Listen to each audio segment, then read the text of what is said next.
So, how have you been feeling? I guess. Well, actually, first of all, let's have you introduce yourself. Who the fuck are you? What are your pronouns? My name is I go by Riverboat Jack on Twitch and YouTube, and I have been a streamer for several years. I cover the news and politics from a leftist slash socialist perspective. I'm a trans woman. I use she/her pronouns. Um, and yeah, always happy to advocate for trans rights and to explain trans things to people who might not be familiar with them. I think because I think honestly, those of us who are in this space sometimes forget that like even knowing about trans people is like not necessarily a mainstream thing yet. Hmm. Bless you. Sorry. Thank you. Also, if you couldn't tell, Riverboat Jack has amazing hair. Oh, thank you. It's. I wish I could do that every day, but I cannot because I don't have the energy. Well, I don't have the energy either. My secret is leaving my hair up in a bun after it gets damp, and then it just comes out like this. Lucky. I very lucky, yeah. Okay, so let's take a look at all the trans I guess I'm trying to pull it up, sorry. Um all the No worries. anti-trans laws being like, do you know a ton about this? The anti-trans laws being like shot down in court? Yeah, it's pretty interesting stuff, right? Mhm. Um, like we just had the Arkansas federal district judge like block permanently the ban on gender affirming healthcare for trans youth, and that's interesting. That's not typically something you might expect from a judge from a prominently conservative state like Arkansas. So it's been interesting, especially in some of these states, right? Like you have conservatives like starting kind of like this schism between like conservatives who are like, well, look, I'm not a fan of those queer people, but this seems a bit extreme when it comes to like banning gender affirming healthcare, right? So like in the Arkansas example, they have a conservative supermajority in their like state Senate and House, and they also have a conservative governor, but the governor vetoed their anti-trans legislation because like he thought it was too extreme, and then the conservative Congress overrode his veto. So in a lot of these states, you have kind of these powers clashing, and it's interesting to see that now even like relatively conservative leaning judges are also striking down these bans, Oh which yeah. I think is good because I think a lot of us in the trans community did not expect that to happen. Like specifically in Florida, I remember seeing that uh, their anti-trans law, or was it the drag law? I don't remember which. But that law had been stricken down by a Trump-appointed judge, Yeah. and that was Um, like very recent. yeah, there was a federal judge in Florida temporarily blocked a new law allowing the state to penalize businesses that admit children to adult live performances, and those are and it redefined that as drag shows.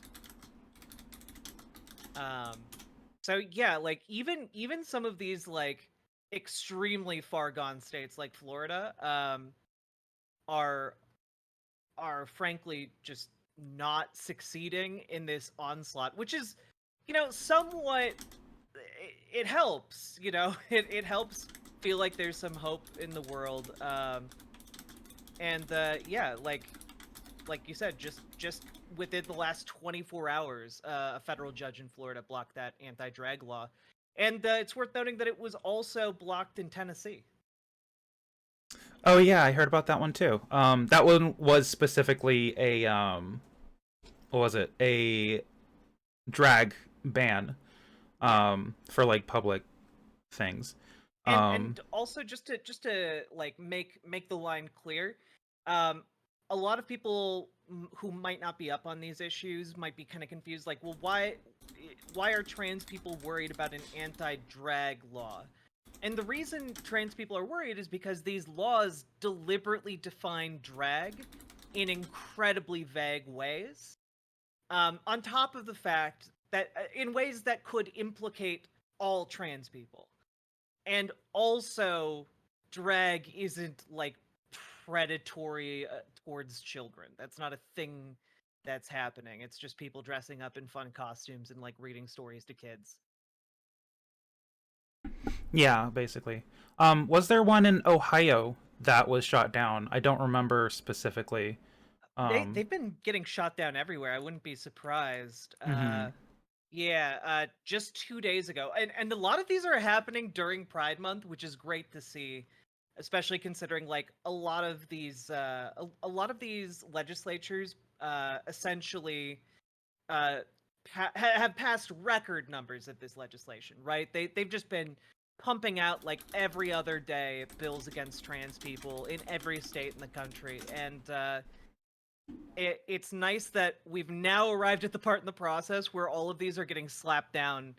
Um, and yeah. Yeah. So like we're getting a lot of things done for the queer community, and like all these bands that they're trying to do, trying to go back to the 70s and all that.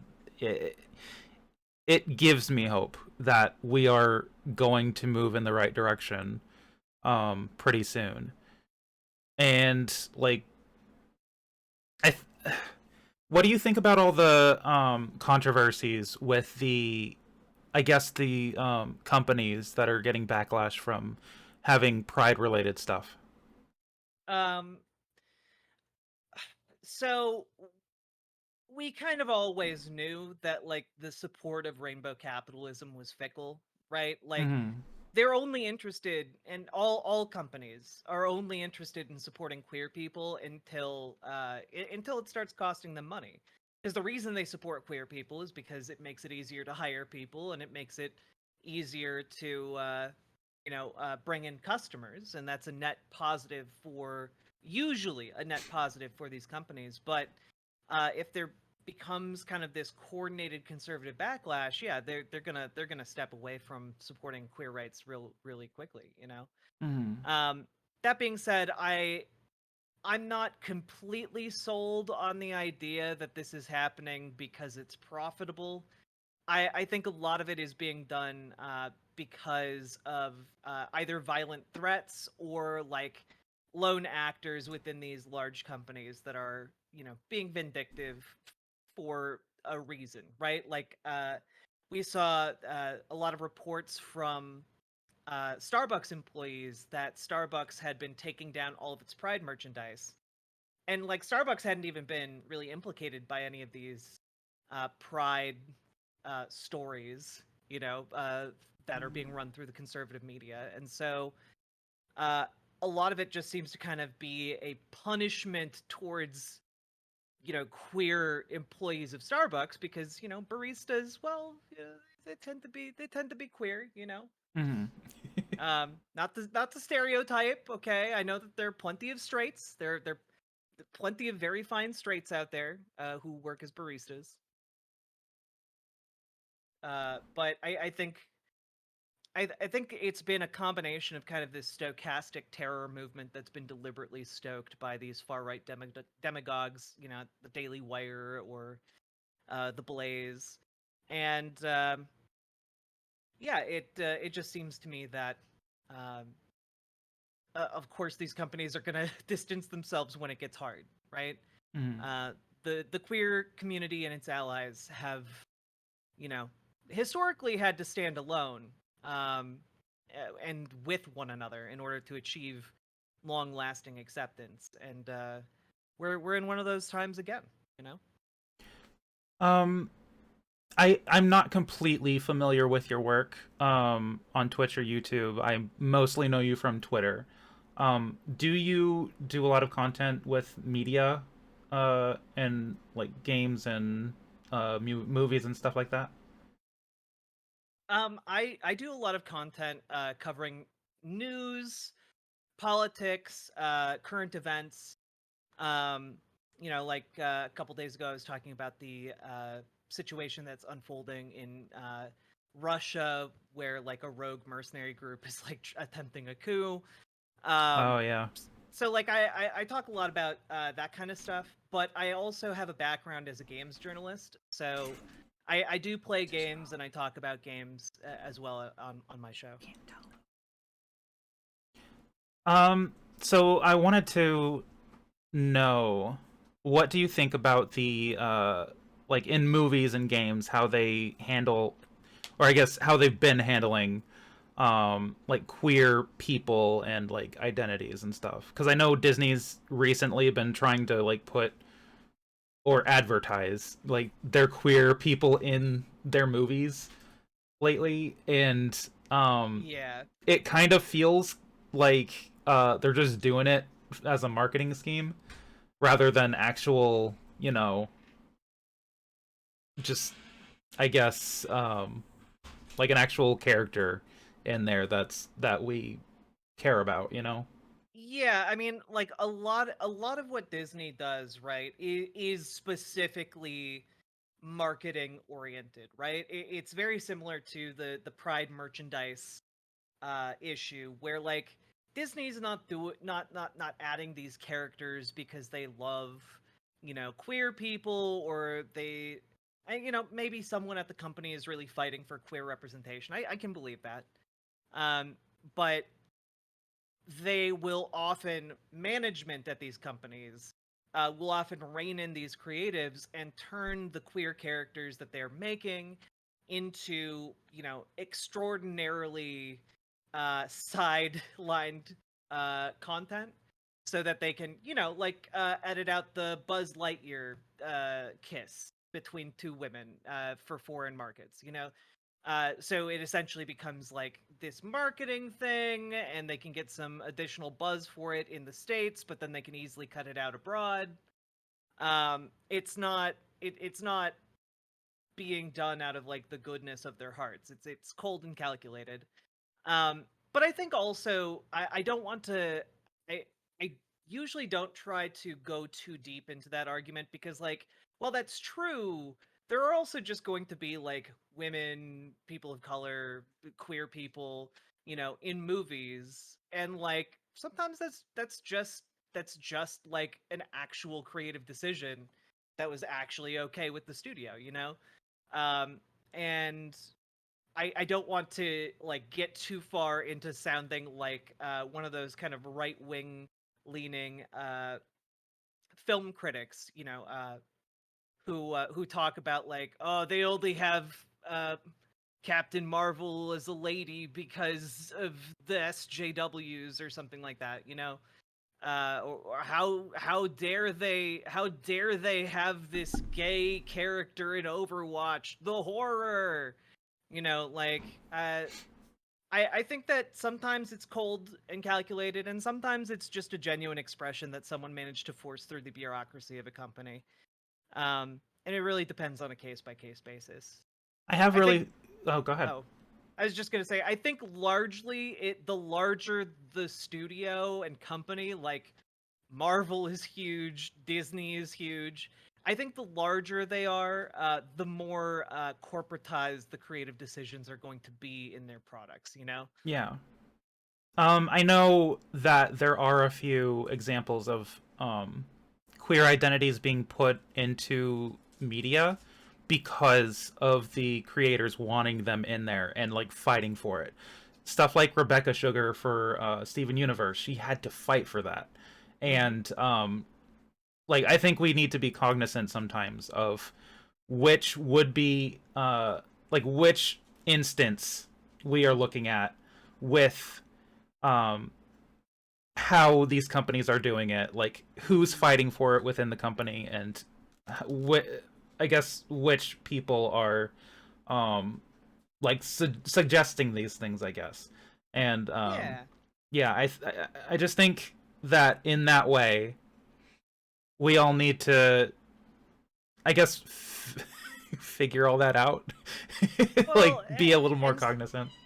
well, and sometimes we just need to like come to terms with the fact that we won't necessarily know, and like uh that I'm comfortable with that. Like I don't need like these characters to exist to like appeal to my sensibilities, but I do think that there is some like knock-on effects, right? There are some positives even for the cold and calculating and like cheap representations of like queer people in media.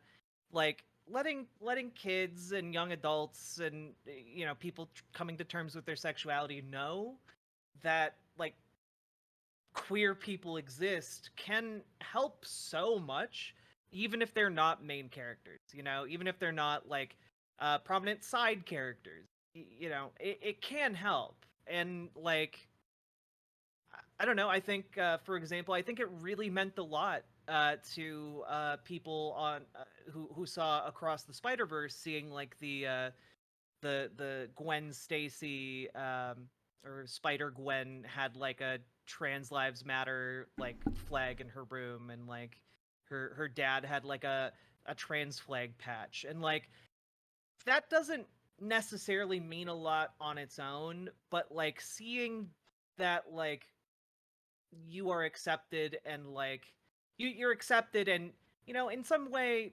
intended to see this media helps a lot for people struggling with their identities.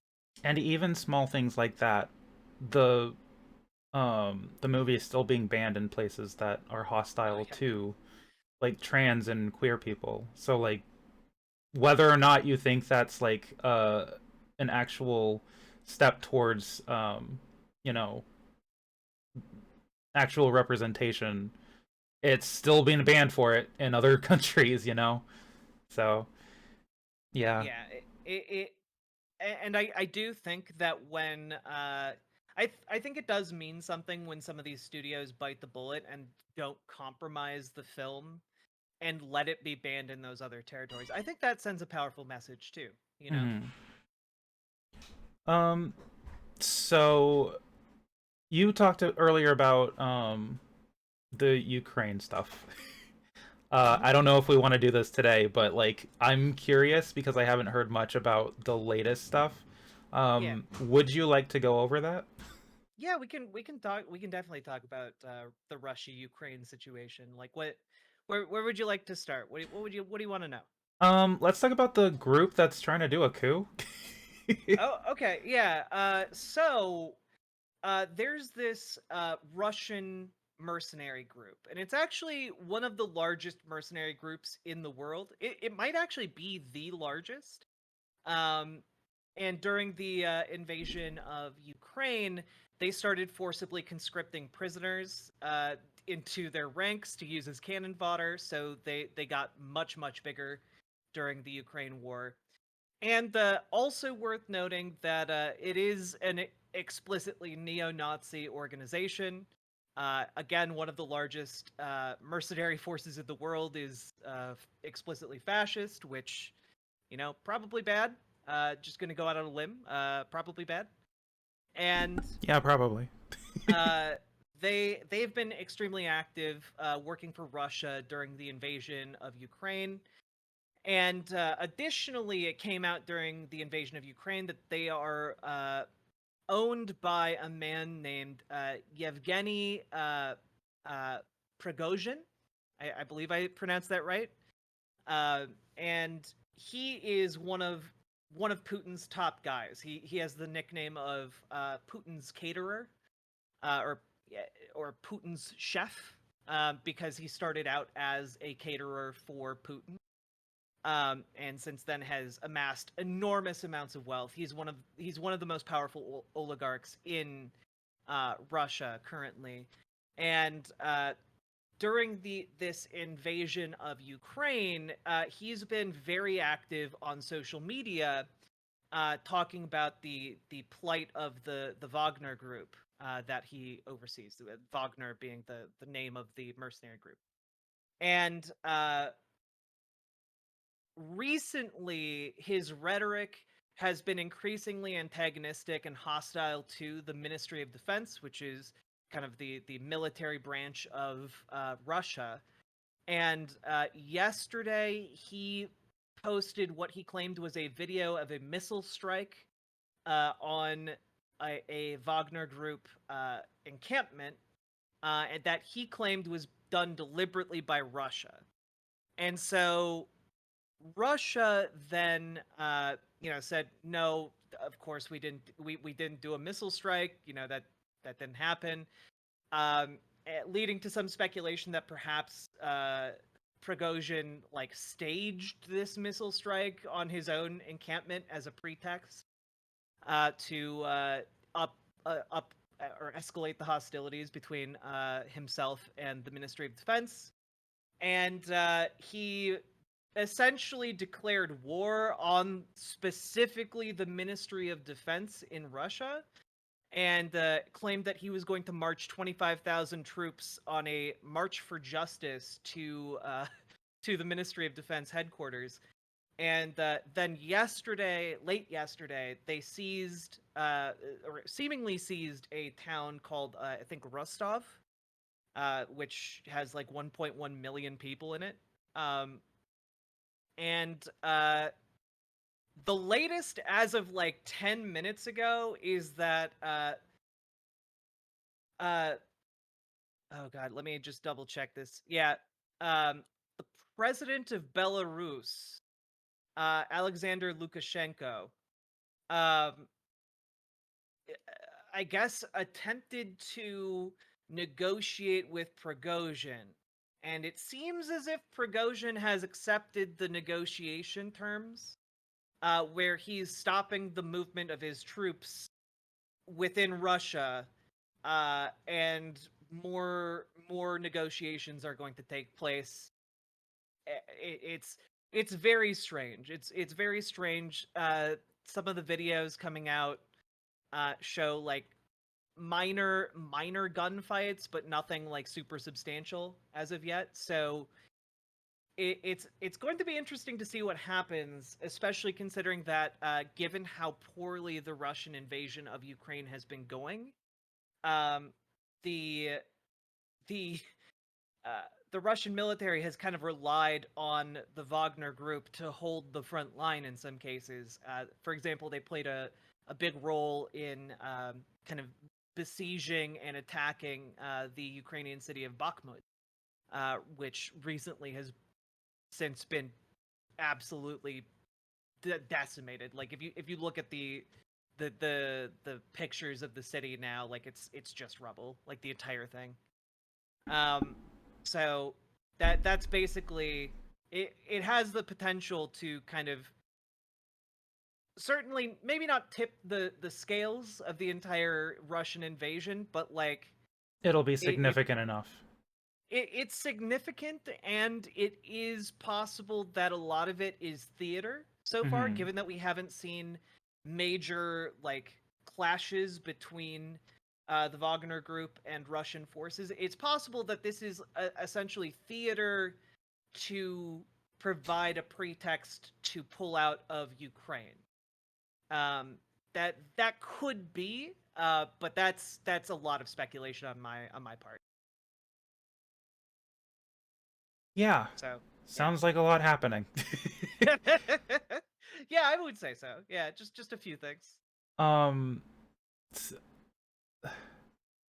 yeah, the whole Russia Ukraine thing has honestly, I it's hard to follow it because I know that Yeah. there's a lot of things happening all at once, and there's been a few people who have been like spreading misinformation about it that like I I am not completely sure like which ones to trust Yeah. sometimes, but yeah, I have like my own certain people who I usually listen to about it. Yeah. But yeah, I had not heard of the this recent thing that happened. So, Yeah, it's basically been like the last 24, 48 hours ish. Uh, and apparently Prigozhin has accepted the deal, and Wagner. This is as of like 3 minutes ago. mhm. Wagner is now turning back, but we don't know exactly what the deal was. Yeah. So it's a very bizarre situation, and we likely won't know exactly what happened until until like a week or two from now, honestly. Right, yeah. Um so what other things do you usually cover on stream, would you say? Um, well, I mean, I identify politically as like a socialist, so I talk a Mhm. lot about worker power. I talk about situations with workers. Like I brought up the Starbucks example, the how they were taking down pride decorations. A lot of that information came courtesy of the Starbucks union, which has been slowly expanding over like the last year and a half or so, and fighting every step of the way to make sure that people who join the union get to keep their jobs, because Starbucks has been trying to just fire any or close any workplace that begins to show signs of unionizing. Um, so it's yeah, it's uh, I talk about kind of the antagonism corporations have towards working class people, and the different abuses that they inflict on folks. And I also talk about organizing, like how we can kind of reduce this element of coercion in society. Um, like if you don't work in our country, like you become destitute and you suffer and die, essentially, right? Mhm. And like, so I talk about how we can reduce that kind of like work or die type of a situation. I would like to move towards a future where workers, instead of working under a boss, work collectively. They work democratically in organized unions or organized workplaces in the form of like democratic co-ops. And I talk about how we can make that happen. I talk about how we could use the immense wealth and power of like the American state to like provide housing for all, ensure that nobody's going hungry, ensure that like kids are able to like have healthy and happy childhoods free of like smog that's going to give them asthma. Like I just learned the other day, apparently gas burning stoves, this was like a new study that came out. Gas burning stoves apparently are responsible for 14% of all childhood asthma. Wow. Um, yeah, like, and apparently also they release, even when they're not being used, they release this carcinogen called benzene. Um, and like, it was like a light bulb in my head. I was like, of course, wait, of course, gas burning stoves would release like carcinogen. Like, I just never thought about that before, because like you're burning stuff. Like at the heart, you're just burning stuff in your home and then inhaling the fume. Yeah.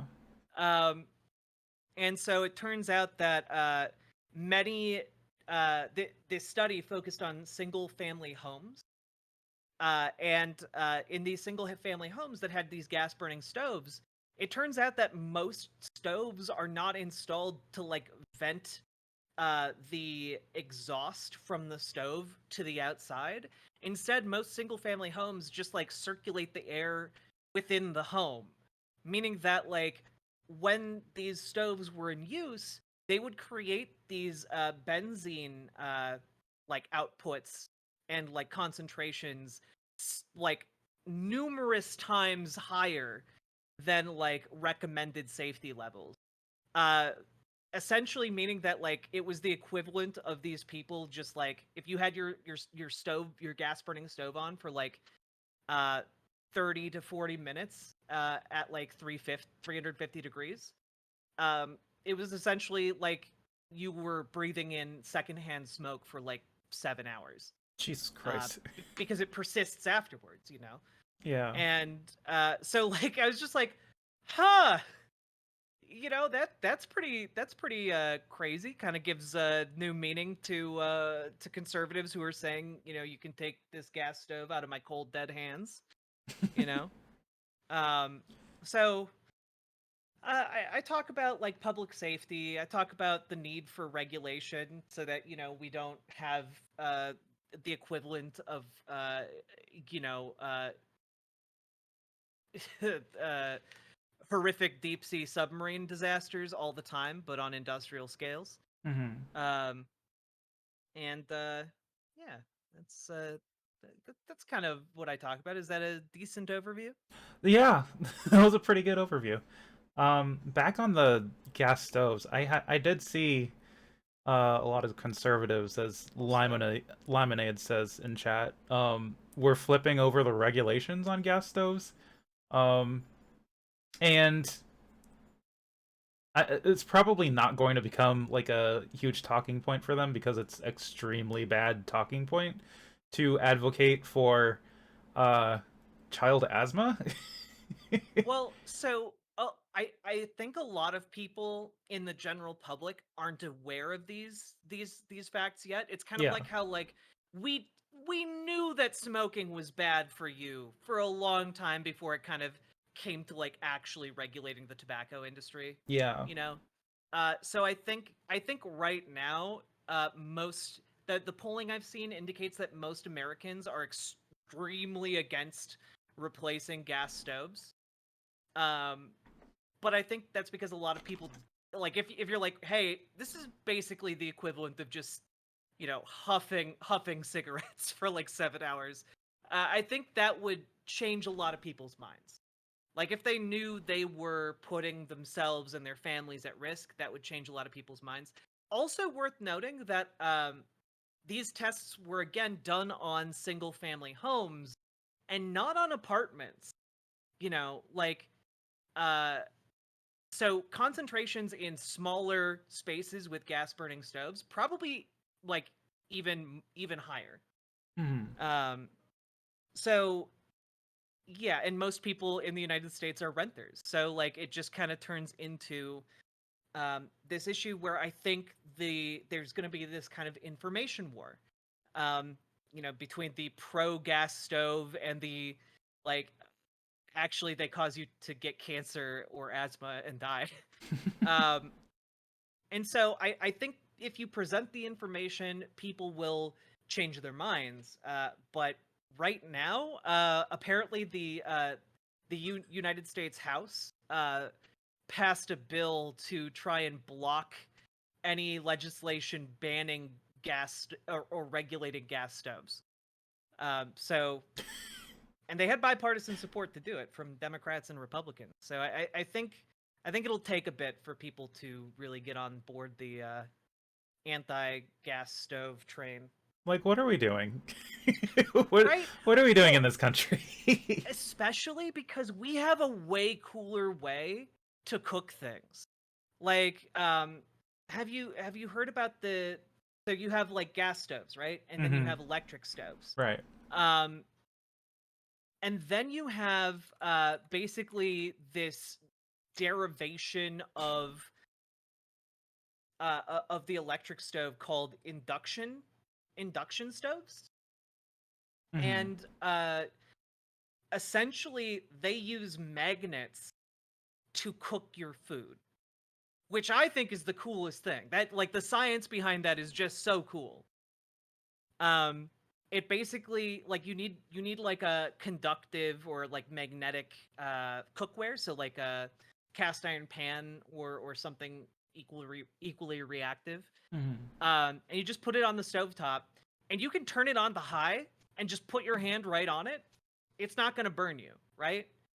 But it will heat up the pan if you put the pan on it, because it's transferring the heat via like magnetic fields, and that's just so cool to me. Oh my god. Right? And apparently we've had this technology for like 110 years, and like we're only now getting around to like, maybe we should use it. I'm just like, this is like space age technology. How are we not using this all the time? I feel like there's so much technology that we have that we could literally be in the Jetsons right now. Oh yeah, 100%, right? But like they haven't found a way to monetize it yet, so Like apparently we've had jetpacks since like the